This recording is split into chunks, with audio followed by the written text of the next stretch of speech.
Elon Musk just made history. In June 2026, he became the world's first trillionaire. That's a 1 with 12 zeros. 1 million times a million. To put that in perspective, if you burned through $1 million every single day, it would take 2,700 years to spend a trillion. So what could someone actually do with that kind of money? His wealth is split between two companies. SpaceX, the rocket and space company, is worth about $766 billion. Tesla, his electric vehicle company, adds another $280 billion. Together, that's roughly $1,050 billion in total value. Now here's the thing. This wealth isn't sitting in a bank account. It's tied up in stocks and company ownership. But for the sake of this question, let's pretend he could liquidate it all. What's actually possible with $1 trillion? First, let's get a sense of scale. $1 trillion rivals the economic output of entire countries. Global GDP right now is about $123 trillion. The United States economy is roughly $35 trillion per year. France alone generates over $3 trillion. So $1 trillion is roughly the entire yearly economic output of France or Germany or the United Kingdom all combined into one lump sum. It's only about 1% of the world's total wealth. But for an individual, it's absolutely staggering. Okay, let's talk direct spending. With $1 trillion, you could give every single person on Earth about $125. That doesn't sound like much, but for people in extreme poverty, it could literally change their life. Or flip it to the US. There are about 128 million households in America. $1 trillion split equally would give every household about $7,800. That's roughly $3,000 per person. Enough to pay off debt, cover rent for a few months, or fund emergencies. On the humanitarian side, $1 trillion could fund global famine relief 166 times over. Seriously, you could solve world hunger multiple times and still have a fortune left.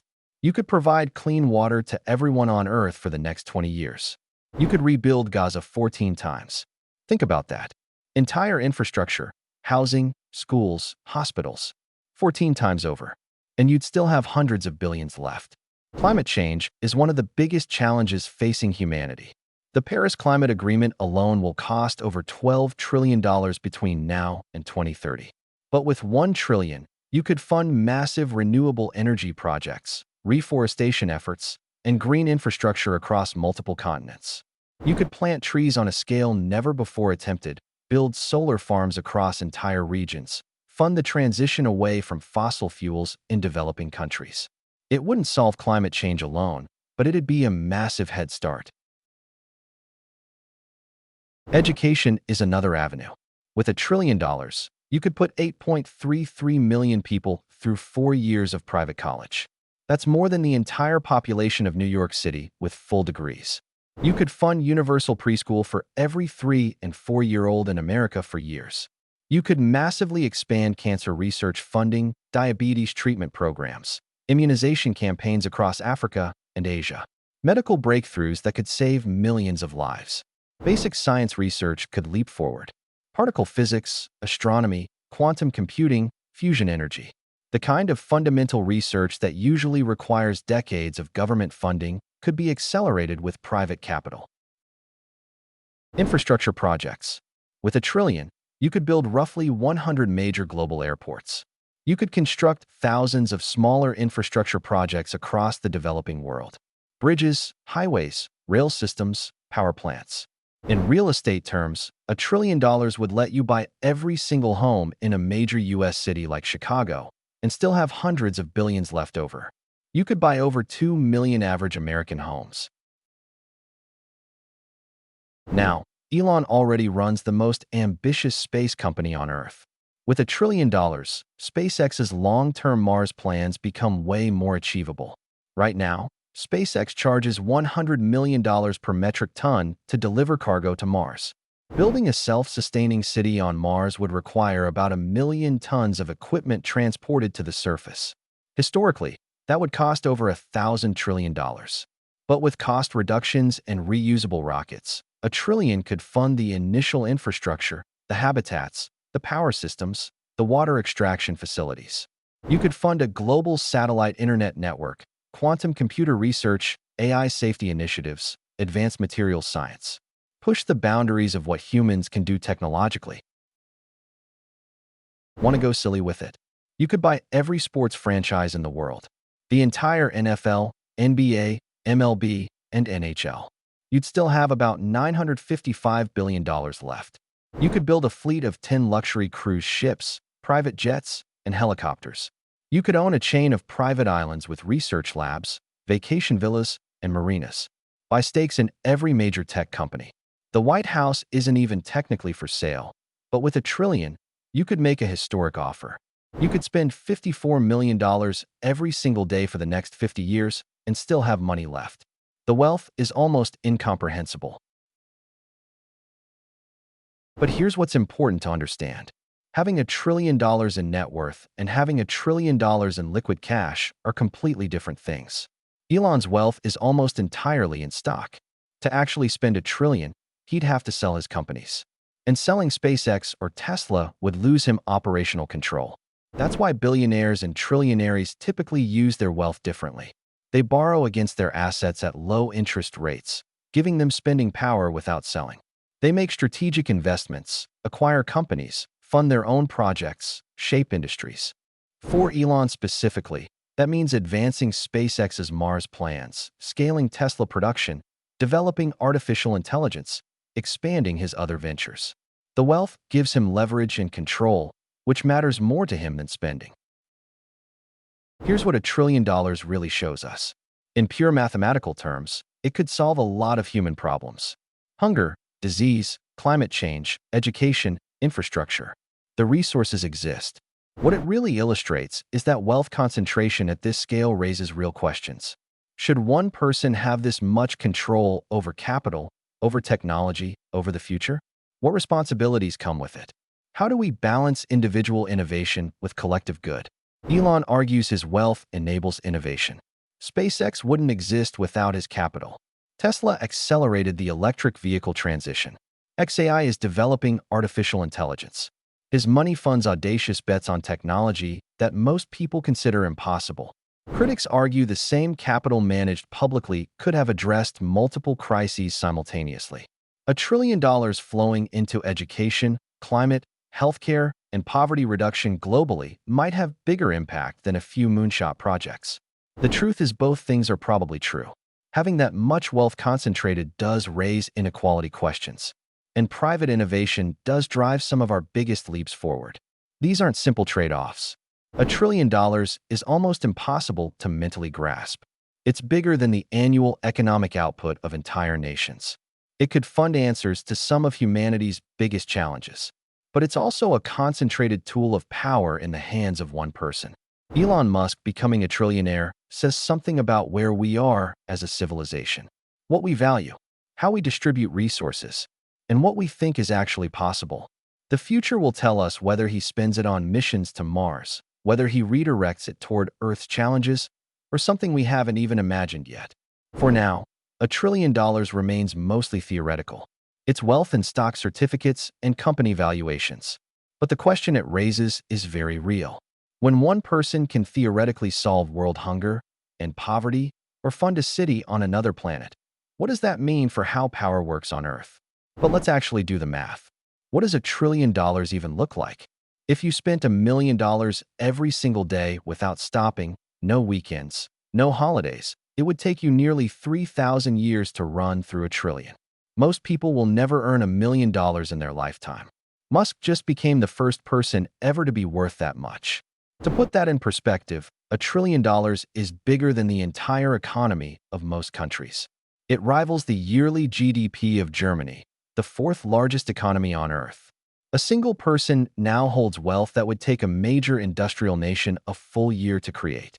That money could purchase every Major League Baseball team, every NFL franchise, every NBA squad, and every NHL team combined, with money left over to buy them again.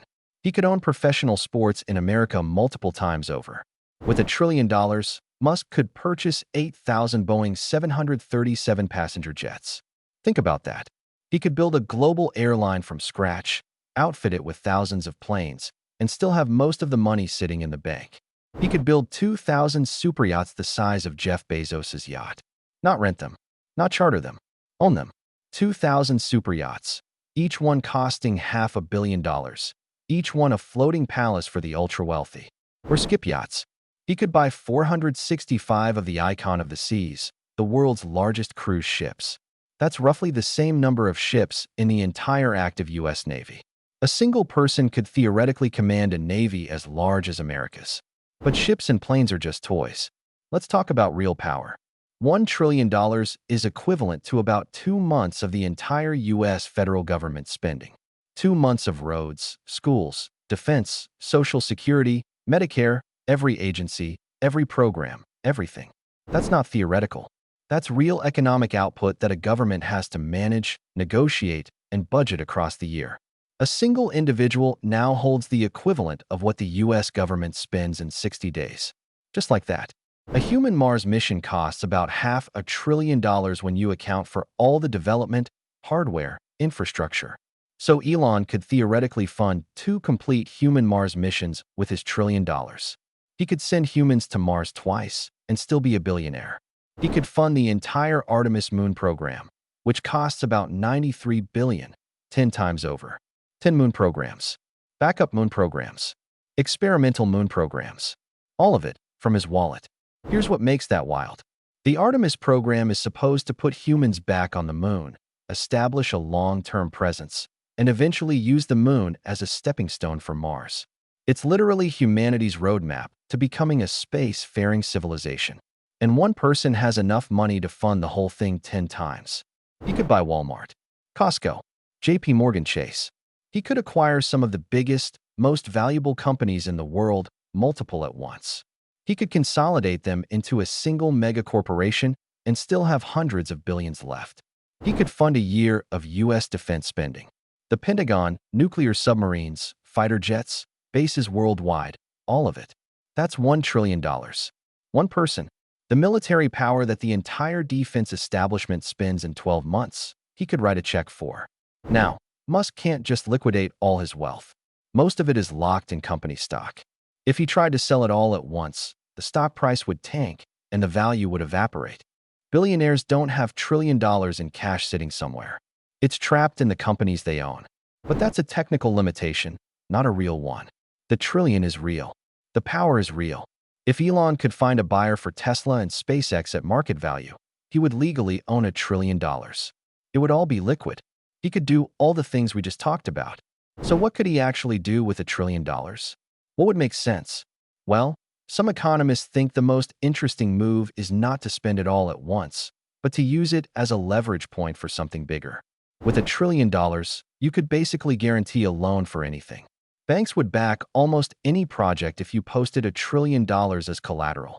You could borrow trillions more against that trillion, then use the borrowed money to fund massive infrastructure projects. You could build a completely new city, redesign it from scratch with modern infrastructure, clean energy, autonomous transportation. The entire development cost of a major U.S. city is usually in the hundreds of billions.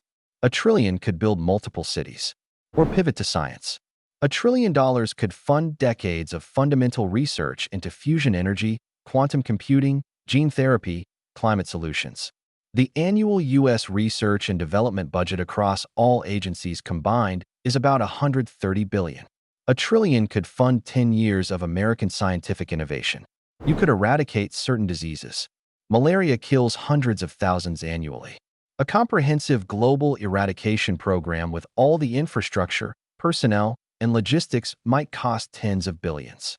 $1 trillion could cure multiple diseases and parasitic infections across entire continents. Here's the thing, though. The more impressive the goal, the more money gets absorbed by complexity. Building a new city is cheaper than you'd think, but only if you can cut through regulation, corruption, and logistical nightmare. $1 trillion doesn't solve those problems. It just gets spent slower. Money isn't magic. $1 trillion doesn't solve physics problems or human coordination problems. You can't just throw money at nuclear fusion and make it work faster. The bottleneck isn't cash, it's engineering. It's time. It's talent. That's the real answer to what Elon could do with $1 trillion. He probably wouldn't do anything that different with it. He'd keep funding SpaceX, Tesla, neural interfaces, and AI. He'd accelerate the projects he's already obsessed with. He'd invest in science that interests him. Because for Musk, the wealth isn't really the point. The innovation is. Money is just the tool that lets him pursue what he's interested in. At some level above a certain net worth, money stops mattering as an end and becomes just a means. The interesting question isn't what Elon could buy with $1 trillion. It's what $1 trillion in the hands of any single person means for society. It's a concentration of economic power that's historically unprecedented. No individual in human history has ever had this much wealth. In the past, when individual wealth got this extreme, governments intervened. They broke up monopolies, implemented wealth taxes, created regulations to redistribute. But in 2026, as Elon crosses the $1 trillion line, the response is mostly celebration. People talk about innovation, about how his wealth enabled SpaceX and Tesla, which changed industries, about how billionaires push humanity forward. And that's true. Those companies have done remarkable things. But is the billion-dollar threshold necessary? Or would $100 billion be enough? Nobody knows. That's the uncomfortable part. We have no historical precedent. We've never had a society where one person could literally own more wealth than entire nations. We're in uncharted territory. The trillion isn't stable, either. It's based on stock valuation.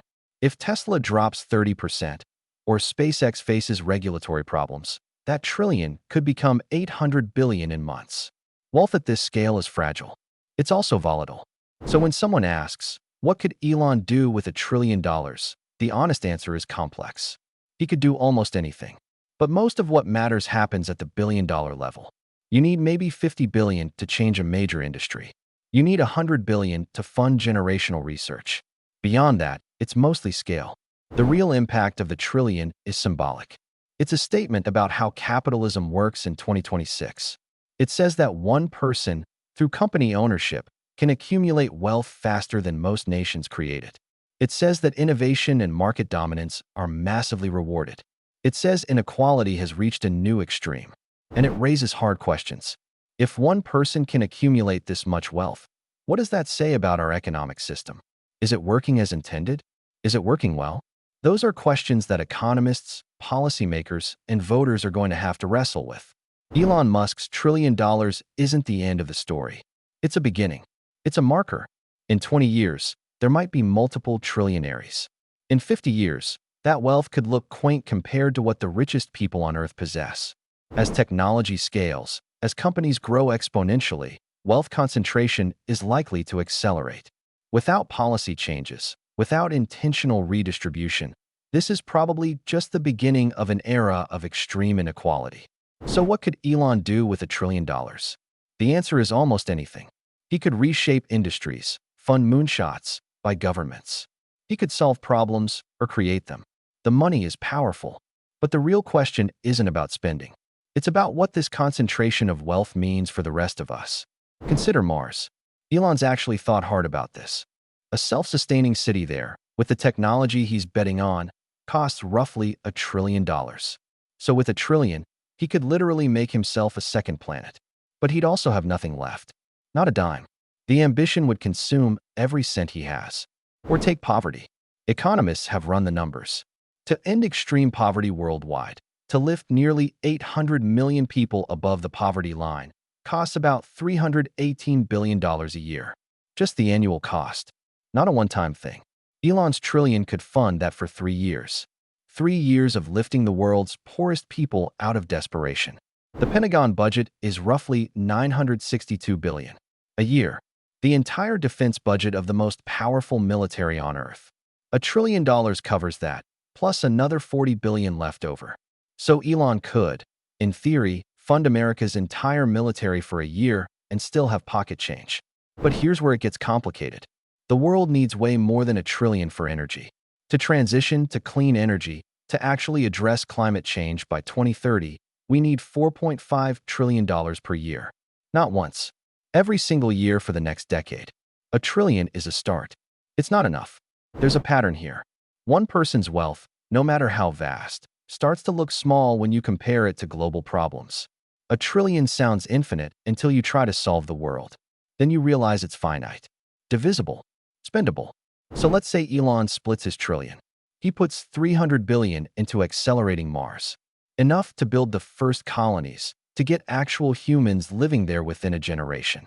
That leaves 700 billion. With 318 billion a year, he could fund poverty reduction for 2 years. And he still has 382 billion left. That remaining 382 billion could fund clean energy startups, could invest in grid modernization, could seed hundreds of climate tech companies. It's real money that could actually change how the world generates power. Yet it barely scratches the trillions we need globally. The real insight is this: individual wealth, even a trillion, doesn't solve systemic problems. You can't spend your way out of climate change with one person's money. You can't erase poverty with one check. These are collective problems. They need collective solutions. Governments, markets, millions of people all contributing. But, and this matters, a trillion does give you leverage. If Elon announced tomorrow he was putting 100 billion into fusion energy, other investors would notice. They'd follow. Suddenly you've got 3 trillion flowing toward fusion. That's how it works. One large actor signals direction and capital flows. So the choices become interesting. Not what can I buy, but what can I catalyze? Do you go all in on one bet, like Mars, betting humanity's second home is worth total commitment? Or do you spread it across 10 different bets, hoping some stick?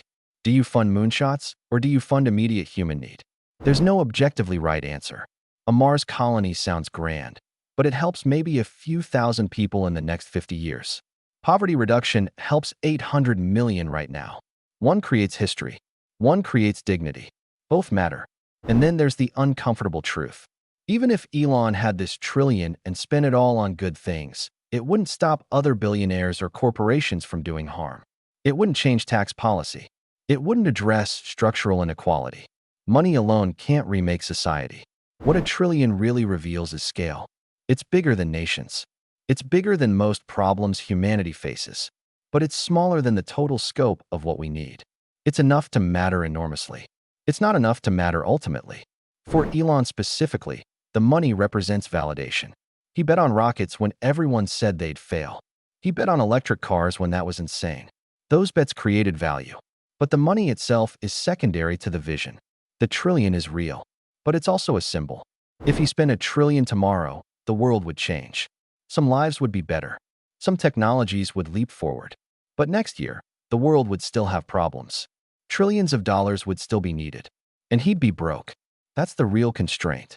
Not imagination. Not ambition. Just the finite reality of even $1 trillion. So what could Elon do with $1 trillion? Almost anything. But not everything. He could change one thing forever, or improve 1,000 things a little. He could bet on the future or serve the present. He could leave Earth or help it first.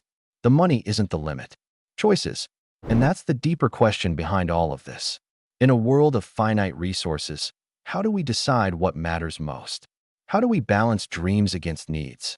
How do we value a future we might never see against suffering we can fix today? $1 trillion forces those questions, and we still don't have answers. Here's the thing. Elon's money is almost entirely in SpaceX and Tesla stock. It's not liquid cash sitting in an account. When SpaceX went public just weeks ago in June, Musk's holdings jumped to over $1 trillion on paper. But paper wealth and actual cash are different animals. He can't just start writing checks for $1 trillion tomorrow. There are lockup agreements, trading restrictions, market realities.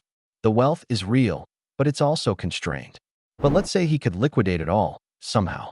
$1 trillion. What does that actually mean for the world's problems? Universal education for all children in low-income countries would cost about $39 billion a year. That's roughly 4% of $1 trillion. He could fund that for decades. Or poverty. Research shows one-time cash transfers can lift hundreds of millions of people off the poverty ladder. The math works for a lot of things. $1 trillion is roughly 1/7 of the entire annual federal budget. It could fund a full year of U.S. defense spending. It could build roughly 100 major global airports, each costing $10 to $12 billion. Infrastructure doesn't come cheap, but $1 trillion is the kind of money that bends what's possible. You could reshape transportation in a dozen countries. You could build undersea tunnels, high-speed rail networks, ports. The physical world could change. And yet, here's where it gets tricky. Money alone doesn't solve problems. $1 trillion allocated to climate change could accelerate green energy, but you can't just dump it and expect the problem to disappear. Corruption eats at aid. Governments mismanage funds. Communities need time to absorb change. The projects have to be planned, built, maintained. Money is a tool, not a magic wand. Even $1 trillion runs into the stubborn reality of execution. This is probably where Elon himself would take a different approach. He doesn't think in terms of conventional aid or charity. He thinks in terms of companies, products, networks. He'd likely spend it on what he already pursues, making rockets reusable and cheaper, scaling up electric vehicles, building neural interfaces, connecting the world with satellite internet. Those are bets. They're imperfect, they come with risks, but they're aligned with his vision. The $1 trillion wouldn't be given away, it would be deployed. He's already announced plans for 2026. Neuralink starting high-volume production of brain implants. The Boring Company opening the Nashville Loop, an underground transit system. Tesla scaling up Optimus humanoid robots. SpaceX deploying Starlink V3 satellites for faster internet. These aren't one-year projects. They're multi-year bets.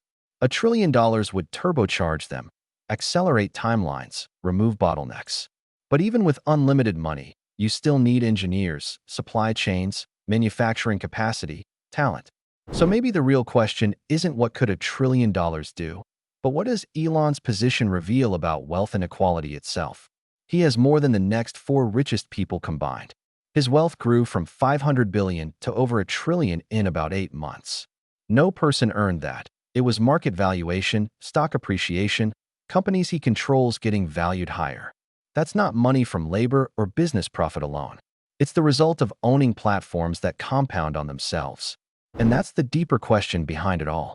Not whether Elon Musk can buy or build something with $1 trillion, but whether one person should have that much power. Whether that concentration of wealth, even if deployed well, reflects a system that's working as it should. Because $1 trillion isn't just money. It's influence, control over technology, the ability to shape what gets built and who benefits. It's a mirror held up to how we organize power and resources. And that's something no amount of money can answer.